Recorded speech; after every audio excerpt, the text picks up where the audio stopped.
មានត្រឹមជាង$700ក្នុងមួយខែបងក៏អាចខ្លាយជាម្ចាស់ផ្ទះវិឡាភ្លួដ៏ប្រណិតនេះបានដែរហើយបងនឹងឯងសម្រាប់ប្រភេទផ្ទះវិឡាភ្លួនេះគឺជាតួឯកហ្មងប្រចាំគម្រោងរបស់យើងបងទាំងអស់គ្នាហើយសម្រាប់ជំហានតែវិញគឺយើងនៅសល់ដីដែលអាច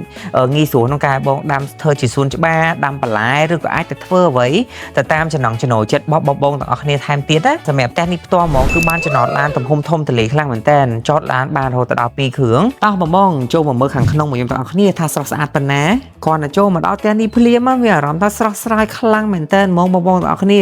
ព្រោះអីប្រភេទផ្ទះវិឡាភ្លួនេះគឺបានពីដានខ្ពស់កញ្ចក់ច្រើនដែលផ្ដល់ពន្លឺនិងខ្យល់អាកាស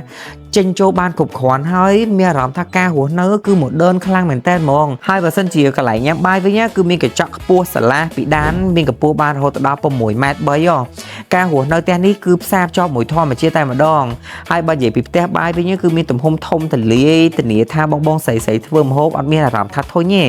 អូខ្ញុំភ្លេចប្រាប់បងទាំងអស់គ្នាសម្រាប់ជាន់ខាងក្រោមនេះផ្ទាល់ហ្មងក៏យើងមានកន្ទប់គេងមួយទៀតដែរដែលបងដែលគាត់មានប៉ាម៉ាក់ចាស់អីមានភាពងាយស្រួលខ្លាំងមែនតើហើយបើបន្ទប់គេនីមួយវិញរបស់ផ្ទះវិឡាភ្លួនេះគឺមានទំហំធំទលាយស្រឡះពោពេញដោយផាសុខភាពដែលធ្វើឲ្យការរស់នៅរបស់យើងនឹងកាន់តែស្រស់ស្រាយថែមទៀតហើយបងនឹងសម្រាប់បន្ទប់ទឹកនីមួយរបស់ផ្ទះនេះផ្ទាល់ហ្មងគឺយើងដាក់ឧបករណ៍សិតរបស់ស្តង់ដារទំនើបទាន់សម័យហើយកន្ទប់ទឹកនីមួយគឺយើងមានបែងចែកកន្លែងសើមនិងស្ងួតថែមទៀតអញ្ចឹងបើសិនជាបងមានជាចំណាប់អារម្មណ៍ប្រភេទផ្ទះវិឡាភ្លួនេះដែលសំណង់យើងសាងសង់រួច 100% ទិញភ្លាមអាចចូលនៅបានភ្លាមបងកុំភ្លេចឆាតសួរព័ត៌មានតាម Facebook Page ឬក៏បងអាចតាក់ទងតាមលេខទូរស័ព្ទដែលពួកយើងដាក់នៅលើវីដេអូនេះសូមអរគុណ